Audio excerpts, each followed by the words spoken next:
Taylor Swift lançou do nada um álbum que já chegou batendo vários recordes. Eu fui dar uma pesquisada aqui e vi que o nome do álbum era Folklore. Ué, será que rolou um feat com Gilberto Gil cantando o Sítio do Pica-Pau Amarelo? Yellowwood Back Farm. Afinação, meu pai!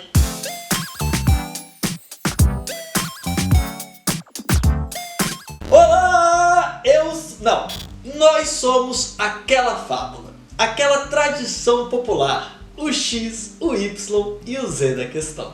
E depois de descobrir que não tinha nenhum narizinho do Brasil nesse novo álbum da Taylor, eu fiquei na curiosidade de saber por que ele chama folclore. Essa palavra pra mim sempre foi brasileira. Eu escuto folclore e já imagino um saci, uma iara ou então um frevo. Mas eu descobri que não é só isso não. Na verdade, a palavra folclore vem do inglês e é a junção de dois termos. Folk, que quer dizer povo, e lore, que quer dizer saber. Quem teve essa ideia foi o escritor William John Thoms para falar sobre os conhecimentos e saberes populares de um povo. Isso lá em meados dos anos de 1850.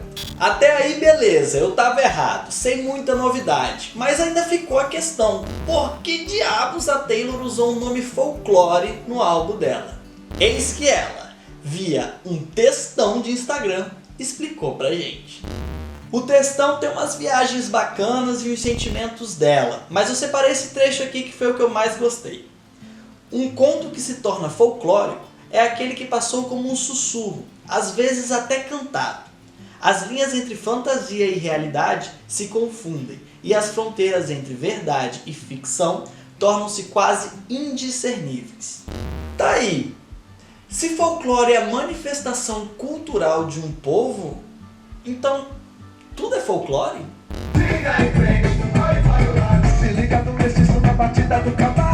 Bom, não sabemos. E a gente não sabe, na verdade, porque ainda não há um consenso sobre exatamente o que entra e não entra como folclore, mesmo depois de anos e anos de estudo. Para você ter uma ideia, uns dos pioneiros dessa área foram os irmãos Grimm. Ou seja, nem a Branca de Neve sabe se é folclore ou não. Eu tô passada, chocada. Aqui no Brasil, um dos grandes estudiosos do tema foi Mário de Andrade. Inclusive, no livro Macunaíma, a gente encontra diversas referências ao folclore brasileiro. Tá aí uma boa dica, hein? Tanto o livro quanto o filme. Dá só uma olhada. Macunaíma! Macunaíma! O que foi? Eu aposto que você estava dormindo. Dormindo nada, então. Eu tava mais era negociando o Nhambu dos grandes. Vocês fizeram barulho e pronto. Nhambu escapuliu. A verdade é que a gente pode usar algumas características para determinar o que é e o que não é folclore. E uma dessas características está presente no próprio textão da Taylor que eu acabei de ler, quando ela fala num conto que passou como um sussurro. Isso porque a transmissão oral é uma característica forte das fábulas, dos contos e de toda a cultura folclórica. Será que fofoca entra também? Claro que depois elas viram livros, filmes e séries, mas antes disso já estavam popularizadas na cultura do povo através do famoso boca a boca. Mirror, mirror on the wall, who is fairest of them all?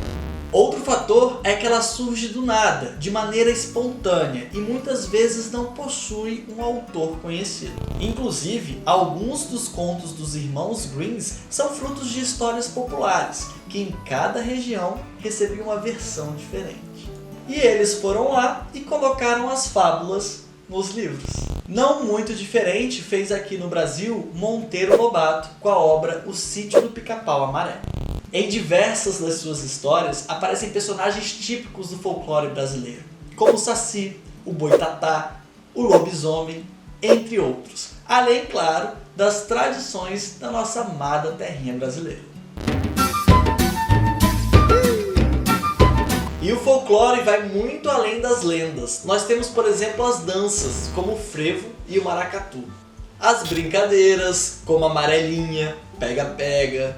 Os brinquedos, como o peão, a pipa. até comida, festas e crenças, como por exemplo, o buquê da noiva, ou se você quebrar um espelho vai ter 7 anos de azar. Isso tudo entra no nosso riquíssimo folclore. Voltando para Taylor, agora já fica claro o porquê da escolha do nome, folclore. O álbum tem todo esse lado de fábulas, além do próprio ritmo, o folk. Ao menos o clipe da música Cardigan nos deixa com essa impressão. Nas letras das músicas tem até alguns personagens que poderiam muito bem fazer parte do folclore de algum povo.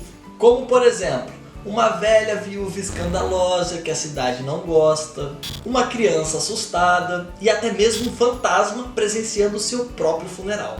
No final do textão no Instagram da Taylor, ela deixa uma mensagem tão boa que eu vou usar até como citação. Se liga nisso.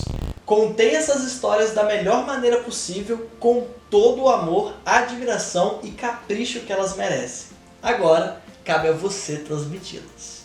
Ficou curioso? Então não deixa de conhecer o novo álbum da Taylor que ficou muito bom. E também prestigia um pouco do nosso folclore nesse Brasilzão imenso, cheio de história boa para se ouvir. Ah, deixa seu comentário, vamos trocar uma ideia, aquele like que aqui no Caverna a gente sempre gosta e ativa o sininho para receber nossas notificações. Até a próxima!